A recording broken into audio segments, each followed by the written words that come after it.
दोस्तों, आज की कहानी एक हिंदी सस्पेंस स्टोरी है। आशा करती हूँ आपको कहानी पसंद आएगी। चलिए कहानी की शुरुआत करते हैं। मेरा नाम ज्योति है। आज मैं आपको अपनी कहानी सुनाने वाली हूँ। आज ही मेरी शादी अमर से हुई है। शादी एक बड़े घर में हुई है। पैसों की कोई कमी नहीं थी। मैं और मेरे पिता अपने आप को बहुत खुशकिस्मत मानते थे कि हमें ऐसा घर मिला है। सभी रिश्तेदार भी कह रहे थे कि ज्योति के तो भाग खुल गए, किस्मत वाली है। हम लोग उनके मुकाबले कुछ भी नहीं है। पिताजी के पुराने परिचित होने की वजह से मेरी शादी उस घर में हो गई। शादी के बाद मैं पहली बार उस घर में गई। घर में जाते ही मुझे पता चला कि वो लोग कितने बड़े हैं। घर बहुत बड़ा था। पहली बार था जब उनका घर मैंने देखा था। सब कुछ बहुत अच्छा था। सुहाग रात का समय आ गया, लेकिन उसके पहले मेरी सास और ननंद मुझे अकेले में ले गई। मेरी समझ में नहीं आया।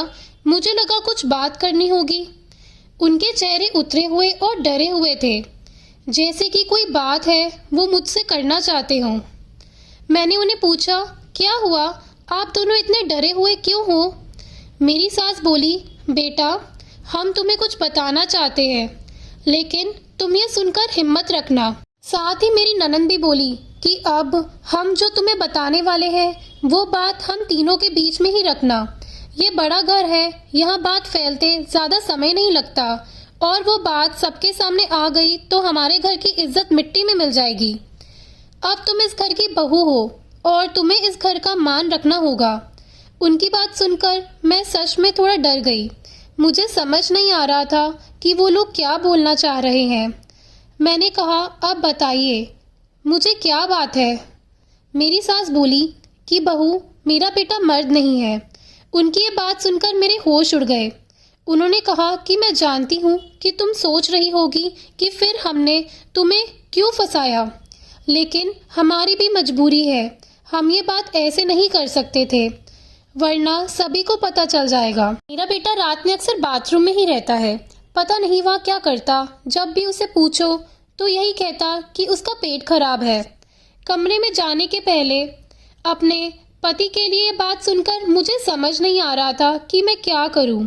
मेरी ननंद कहती है कि तुम उससे बात करना, थोड़ा समय उसके साथ बिताओ, फिर उससे खुलकर बात करो। अगर कुछ हो सकता है तो हम ज़रूर करेंगे। हम तुम्हारे साथ हैं, तुम्हें अकेला नहीं छोड़ेंगे। सुहागरात वाली बात ये सब सुनकर मैं अपने कमरे में जा रही थी। मुझे अब डर लगने लगा था। मैं कमरे में यही सब सोच रही थी कि मेरे पति अमर कमरे में आए। कमरे का दरवाज़ा बंद किया और दरवाजे से ही पेट पर हाथ लगाते हुए अपने बिस्तर की तरफ पीट करके बैठे और बोले कि उनका पेट खराब है, और कुछ ही सेकंड में वो उठकर बाथरूम में चले गए। बिल्कुल वैसा ही हुआ जैसे कि मेरी सास ने मुझे कहा था। पेट खराब हो तो थोड़ी देर बाद वो बाथरूम से बाहर आ जाते, लेकिन वो करीब 1 घंटे तक बाथरूम में ही रहे। मैं बाहर चुपचाप अपने बिस्तर पर बैठी रही। उन्हें मैंने आवाज़ भी नहीं दी। बस यही सब सोचते सोचते मैं बिस्तर पर लेट गई। करीब 2 घंटे बाद वो बाथरूम से निकले। मेरा अब उनसे बात करने का मन नहीं था। मुझे लगा कि मेरे साथ धोखा किया गया। वो भी चुपचाप अपने बिस्तर की साइड पर जाकर सो गए। सुबह मैं अपने आप को खुशकिस्मत मान रही थी और रात होते होते अपनी किस्मत को कोसने लगी। सुबह मैं जल्दी उठी और बाथरूम में गई। बाथरूम में जैसे ही मैं गई मेरे होश उड़ गए, क्योंकि बाथरूम में एक नई नाइटी थी, साथ ही मेकअप का सामान। ये सब क्या था मुझे समझ नहीं आ रहा था। एक ऐसे इंसान से मेरी शादी क्यों करवा दी?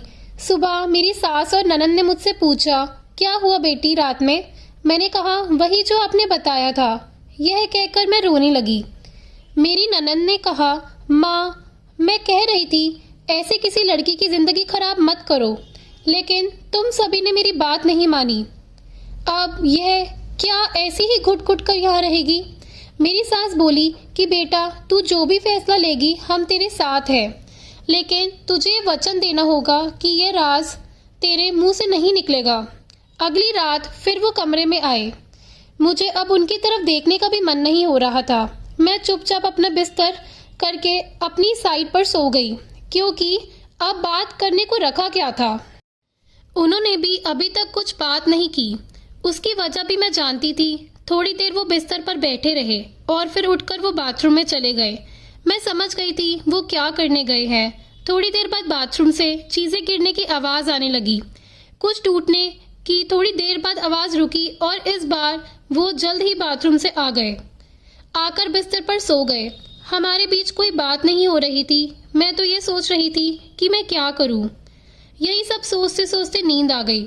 सुबह जल्दी उठी और फिर बाथरूम में गई, लेकिन इस बार बाथरूम में जब गई तो सब कुछ बिखरा हुआ था। नई नाइटी को फाड़ दिया था, मेकअप का सामान बिखरा हुआ था। बाथरूम में कचरे में एक कागज भी था जिस पर लिखा था टू माई ब्यूटीफुल वाइफ।